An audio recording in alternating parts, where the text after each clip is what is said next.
인생은 끊임없는 기다림의 연속이다, 이런 생각이 들기도 합니다.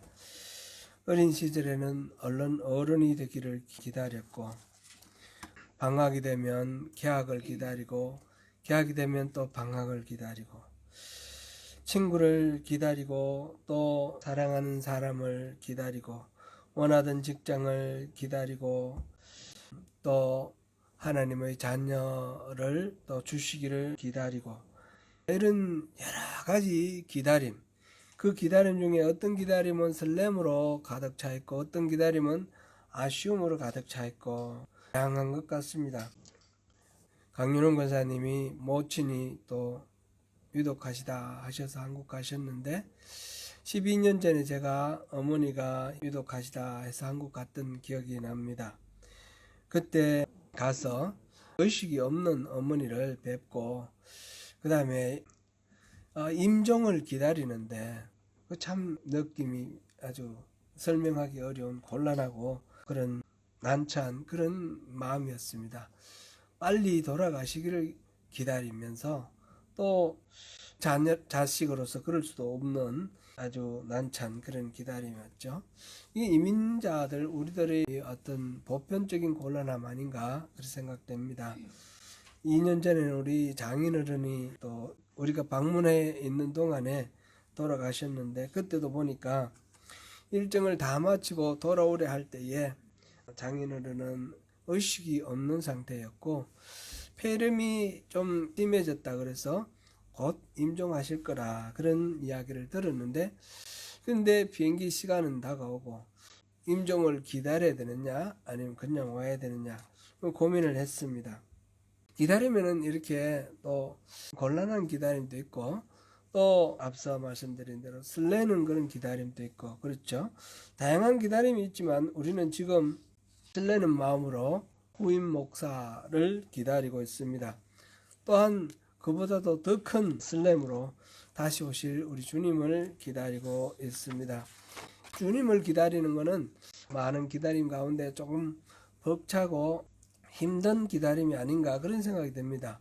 언제 오실지 전혀 알 수 없기 때문에 오실 때를 미리 알고 준비할 수 있는 그런 기다림도 아니고, 또 언제까지 기다리면 될는지 그것도 알 수 없기 때문에 기한도 모르는 그런 기다림 가운데 자칫 잊어버리고 또 그냥 살 때도 많습니다. 오늘 본문은 이른바 종말론적 신앙, 그 마지막 때를 기다리는 신앙에 대한 이야기입니다. 2000년 전에 오셨던 예수님은 다시 오시겠다고 약속하셨습니다. 때가 되면 주님이 오셔서 세상을 심판하신다 하셨습니다. 주님의 오심에 대해서 오늘 본문에는 세 가지 비유로 말씀하십니다. 첫째는 주인을 기다리는 종의 비유, 35절에서 38절까지이고요. 둘째는 집주인과 도둑 비유, 39절 40절이고요. 셋째는 선한 청지기와 악한 청지기의 비유, 41절에서 48절입니다. 오늘은 이 본문을 통해서 주님을 기다리는 그 기다림에 대해서 우리 함께 의미를 살펴보고 또 우리의 마음가짐, 자세를 한번 살펴보면 좋겠습니다. 첫 번째, 이 전체에 걸치는 내용이기도 하지만 첫 번째 비유에서 가장 강조하고 있는 것은 깨어있으라 라는 것입니다. 항상 깨어있으라. 첫째 비유가 주인을 기다리는 종의 비유입니다. 주님은 우리를 마치 혼인잔치에 간 주인이 돌아오기를 기다리는 종과 같다라고 비유하여 말씀하셨습니다.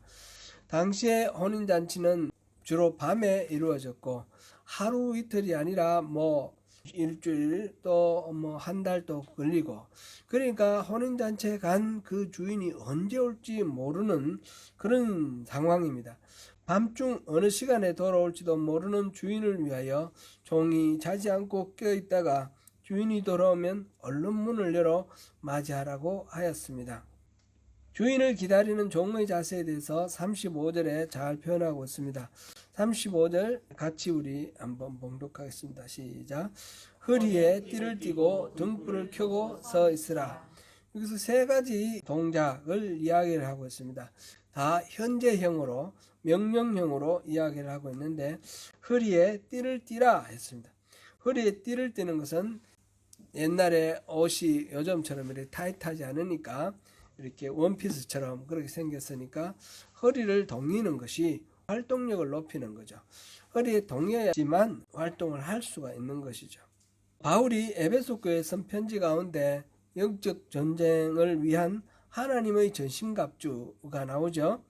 그 묘사에서 첫 번째로 그 에베소서 6장 14절에 보면 서서 진리로 너희 허리띠를 띠고, 허리띠를 띠라는 것을 맨 먼저 전신갑주 중에 영적 무장 중에 첫 번째로 얘기를 했습니다. 이 허리를 동이는 것이 활동의 기본이다라는 거죠. 그리고 그 동이는 것은 진리로 동이라, 그런 이야기였습니다. 이사야서에서 메시아를 묘사하면서 메시아는 이런 분이다 했는데 메시아는 공의로 그의 허리띠를 삼으며 성실로 그의 몸의 띠를 삼는다 그랬습니다. 오실 메시아 그리스도는 허리띠를, 활동에 아주 힘을 받게 하는 허리띠를 공의로 가지고 삼았고 또 성실로 삼았다라는 것이죠. 이렇게 메시아를 묘사한다든지 영적 전쟁을 한다든지 첫 번째로 중요한 거로 허리띠를 가리켰던 것은 그만큼 이게 활동성을 뒷받침하는 가장 중요한 요소이기 때문에 그렇게 했습니다. 언제든지 주님이 오셔서 부르시면 예 하고 나갈 준비를 하기 위해서 허리띠를 띠고 있으라, 그런 말씀이죠.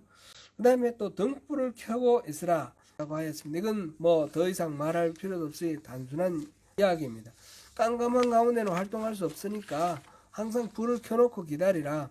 제가 이제 옛날에 어떤 이야기를 들었던 기억나는데 어느 집에 엄마가 맨날 빈 방에 불을 떼놓고 불을 켜놓고 그렇게 자는 거예요. 왜 그런가?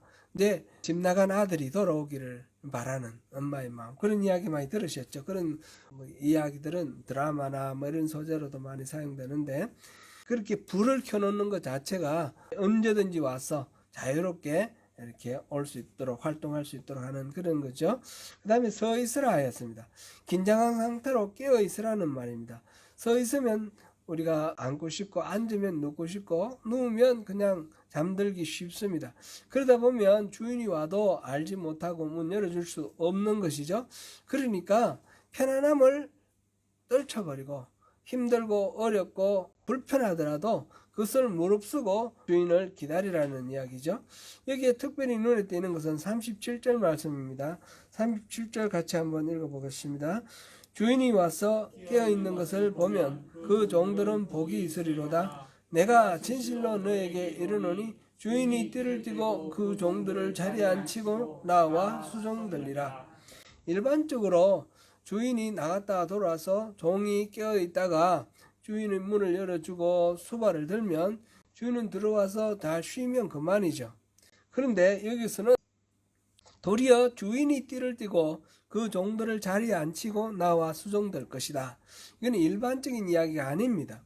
지금 예수님을 비유하기를, 재림하실 예수님을 비유하기를 이 잔치에 갔다가 돌아오는 주인을 이야기를 했고, 그 다음에 우리들, 그 재림을 기다리는 성도들을 그 종이라고 그렇게 비유를 했는데, 예수님은 첫 번째 오실 때도 섬김을 받으러 오신 것이 아니라 섬기러 오셨던 것처럼 다시 오실 때도 섬김을 받기 위해서 오시는 것이 아니라 섬기러 오신다는 것을 여기서 분명하게 밝히고 있습니다.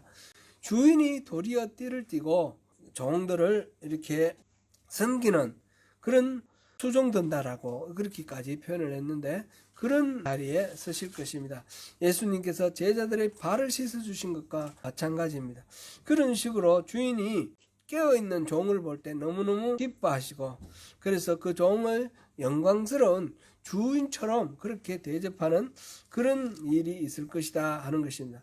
우리 주님 비유 속에 그 주인처럼 고난과 시련 중에 인내하며 믿음과 충주를 지킨 자기 백성을 세상이 상상할 수 없는 영광으로 그렇게 영접해 주실 것입니다. 우리가 바로 그러한 기다리다가 주님으로부터 그런 영광을 받는 그런 주인공이 되기를 우리가 사모해야겠습니다. 두 번째 비유는 주인과 도둑의 비유입니다. 39절 40절이죠. 똑같이 주인을 기다리는 똑같이 기다림이라는 것인데, 첫 번째는 주인과 종이 주인을 기다리는 그런 비유였는데, 이 두 번째 비유에서는 주인이 도둑을 오지 않기를 기다리지 않는 그런 기다림이라고 그러면 조금 이상하긴 한데, 도둑과 주인의 관계입니다. 도둑은 무언가 훔치는 데 성공하기 위해서 주인에게 들키지 않아야 되므로 주인이 예상할 수 없는 시간에 들어와야 합니다. 그러므로 도둑질을 당하지 않으려면 불시에 찾아오는 도둑도 언제든지 포착하고 대비할 수 있도록 해야 됩니다. 그러니까 깨어있으라는 말이죠. 이 비유는 주님이 다시 오시는 그 시간을 예측할 수 없기 때문에 언제 오시더라도 우리가 이 영적으로 잠들어 있어서 주님이 오시는 걸 몰라서 주님을 맞이하지 못하는 그런 실패를 하지 않도록 항상 깨어있으라, 그런 의미입니다. 이 표현은 마태복음 24장 44절에서도 똑같이 등장하고 다른 곳에서도 등장을 합니다. 데살로니가전서 5장 2절, 그 다음에 베드로후서 3장 10절에서도 같은 내용이 나오는데, 데살로니가전서 5장 2절에 나오는 표현만 한번 보겠습니다. 같이 읽어봅니다. 주의 날이 밤에 도둑같이 이를 줄을 너희 자신이 자세히 알기 때문이라. 도둑이 예고하고 오지 않듯이 몰래 예상하지 못하는 어느 순간에 느닷없이 닥치는 것처럼 주님이 오시는 것도 정확히 아는 분은 오직 한 분뿐입니다. 우리 주님 스스로도 그때는 알지 못한다 하셨습니다. 따라서 우리는 지금 이 순간에 우리에게 주어진 마지막 순간이라고 생각하고 언제 주님이 오시더라도 놓치지 않도록 항상 깨어 있어야 됩니다. 이것이 바로 종말론 신앙입니다. 종말론 신앙은 우리가 집 팔고 논 팔고 다 팔아서 산중에 들어가서 주님이 오시기를 기다리라, 그런 의미가 아니라 우리 일상의 삶에 성실하게 임하면서 때로는 맷돌을 갈고 때로는 이렇게 밭을 갈고 그 순간에 주님이 오시면 주님을 만날 수 있도록 깨어있으라라는 그런 말씀이죠. 이 두 번째, 도적같이 오신다라는 그런 표현입니다. 세 번째 비유는 선한 청지기와 악한 청지기의 비유입니다. 이 본문은 마태복음 24장 45절에서 51절에도 언급이 되어 있습니다. 베드로는 위에서 본 두 비유에 대해서 궁금해서 질문합니다. 이 비유의 말씀이 모든 사람들을 위한 말씀인지 아니면 우리들 곧 제자들을 위한 말씀인지 궁금해했습니다.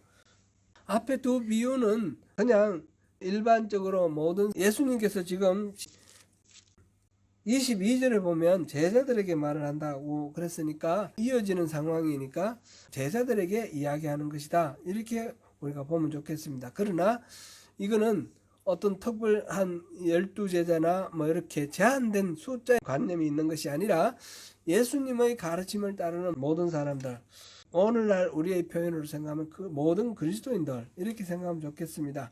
그랬을 때에 주님은 제자들에게 지혜 있고 진실한 청지기가 되라 하셨습니다.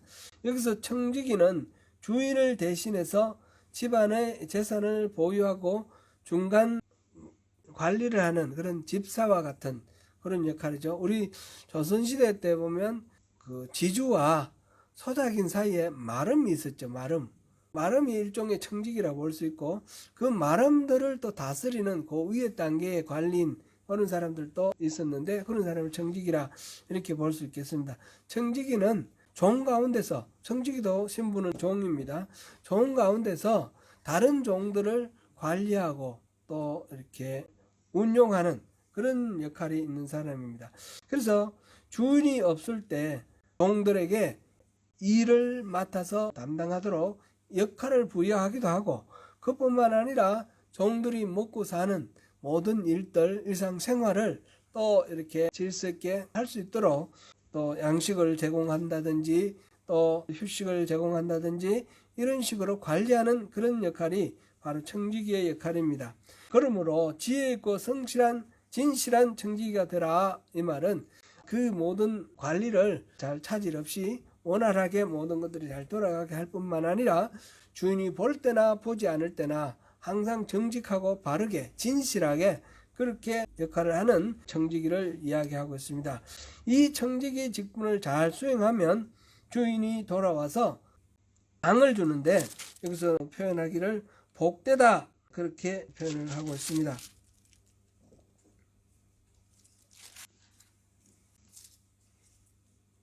43절 주인이 이를 때에 그 종이 그렇게 하는 것을 보면 그 종은 복이 있으리로다.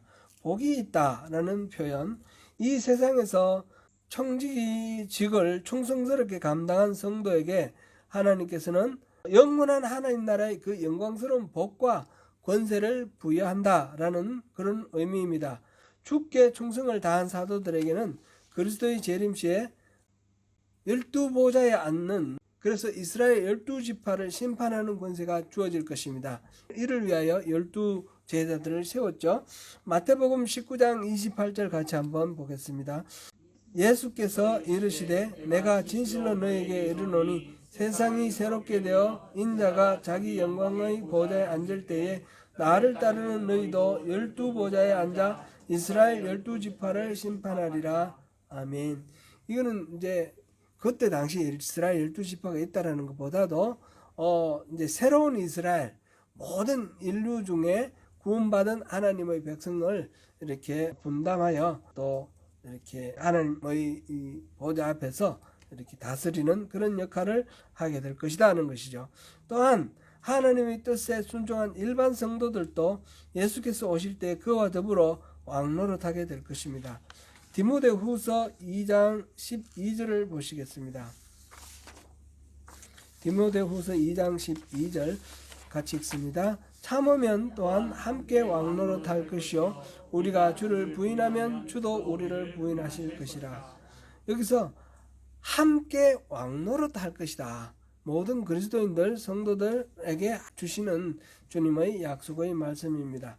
만일 그 청지기가 주인이 드디어 올 것이다 이렇게 생각하고 지금은 안 오겠지 해서 자기 마음대로 남녀 종을 때리고 먹고 마시고 취하게 되면 그 예상치 못한, 생각지 않은 날, 알지 못하는 시간에 주인이 와서 그 현장을 목격하게 될 것이고 그를 벌하게 될 것이라 하였습니다. 사람들은 흔히 자신에게 주어진 권리와 힘을 사용하다 보면 자기도 모르는 사이에 착각에 빠져듭니다. 자신이 그 주인인 듯한 착각으로 권력을 남용하고 욕심을 부립니다.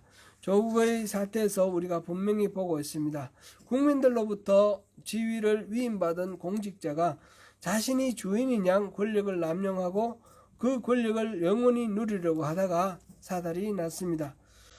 또한 우리에게 맡겨진 영혼들에게 때에 따라 필요한 양식을 공급하는 의무를 주셨습니다. 그러므로 우리 또한 그런 청지기입니다. 지난번에 살펴본 선한 사마리아인과 같은 이웃이 되라는 말씀을 우리가 기억합니다. 제사장이나 레위인도 자신들의 건강이나 물질적 풍요는 모두 하나님의 은혜입니다. 하나님께서 강도당한 사람의 필요를 채워주는 것을 청지기적 사명으로 우리가 감당해야 합니다. 우리에게 주어진 모든 것들, 우리 생명부터 우리가 누리는 모든 것들을 다 주님이 주시는 은혜입니다. 그 모든 것들 주님의 것이기 때문에 주님의 것으로 이웃을 섬기는 것입니다. 우리가 내 것이니까 내 것으로 무언가 시혜를 베푼다 이렇게 생각하면 이 청지기직을 감당하기 어렵습니다. 이 모든 것들이 주님이 맡겨주신 것이고 이 모든 나의 건강이나 물질이나 시간이나 이 모든 것들을 활용해서 이 주인이신 주님이 이런 역할을 맡겼다. 그래서 다른 종들 필요에 따라서 때를 따라서 양식을 나눠주는 청지기 역할을 맡겼다. 이렇게 우리가 받아들이고 그 역할을 감당을 할 때 참으로 좋은 선한 청지기가 됩니다. 주님은 끝으로 주인의 뜻을 알고도 준비하지 않으면 그 벌이 크다 그랬습니다. 모르고 준비하지 않을 때도 그 벌이 크지만 알고도 준비하지 않으면 그 벌이 더 크다 이렇게 강조하셨습니다. 알고 지은 죄가 더 큰지 그 벌이 더 큰지 모르고 지은 죄가 벌이 더 큰지 쉽게 우리가 여기서는 이렇게 표현을 했지만 또 다르게 또 생각해 볼 수도 있습니다. 불교에서는 죄 중에 무명의 죄가 있습니다. 모르는 것이 죄라고 그랬습니다. 그 무명의 죄를 설명하는 중에 이런 에피소드가 있습니다. 쇠막대기를 불에 달구어서 놔두면 그거를 뜨거운 줄 알고 잡는 사람이 많이 될까? 모르고 잡는 사람이 많이 될까? 어떤 사람이 많이 될까요? 모르고 잡는 사람이 덥석 잡아버리기 때문에 더 많이 된다는 거죠. 그럼 모르고 지은 죄가 크다. 이제 불교의 논리고요. 우리 성경에서는 그 모르고 지은 죄는 정상 참작해 주겠다. 그런 말씀이죠. 하나님께서. 그리고 알고도 지은 거는 괘씸죄가 더 못해지는 거죠. 우리가 알든 모르든 우리 죄는 벌을 받습니다. 그러니까 깨어 있어야 됩니다. 몰랐어요. 핑계거리를 삼으면 안 된다는 거죠. 하나님은 이미 여러 번 이 이야기를 하셨어요. 우리 주님께서 다시 오신다고 하셨고 언제 오실지 모른다고 하셨고 그 오실 때 그때를 대비하라고 하셨어요. 5초 후에 오실지 50년 후에 오실지 우리 그걸 알 수 없기 때문에 더욱 우리는 항상 깨어있는 그런 성도로 깨어있는 하나님의 백성으로 살아야겠습니다. 사랑하는 성도 여러분, 하나님 아버지의 마음을 잘 헤아리고 우리에게 맡겨진 식솔들을 때에 따라 적절하게 영적 양식을 공급하는 그런 삶을 살아가는 것을 통해서 영원한 생명의 주인이신 주님을 깨어 기다려야 합니다. 언제 어느 시에 오실지 모르는 주님이시지만 주님이 오실 때 깨어 마중하십시다. 맡겨진 영혼들에게 주님의 은혜와 사랑을 베풀고 주님의 자녀로 잘 살도록 도우시는 가운데 주님의 칭찬을 받고 주님의 영광에 참여하는 저와 여러분이 되시기를 축원합니다. 기도하겠습니다. 은혜로우신 하나님, 우리가 깨어있기를 원합니다. 주인을 기다리는 종처럼 또는 도둑 맞지 않기 위해서 준비하는 주인처럼 또 주인으로부터 많은 식솔들을 관리하면서 또 부양하기를 위임받은 청지기처럼 그렇게 우리가 항상 깨어서 주인의 그 마음을 만족해드리는 충성된 종이 되기를 원합니다. 주님, 우리의 모든 삶의 영역에서 항상 함께 해주시고 인도하여 주옵소서. 예수님 이름으로 기도드립니다. 아멘.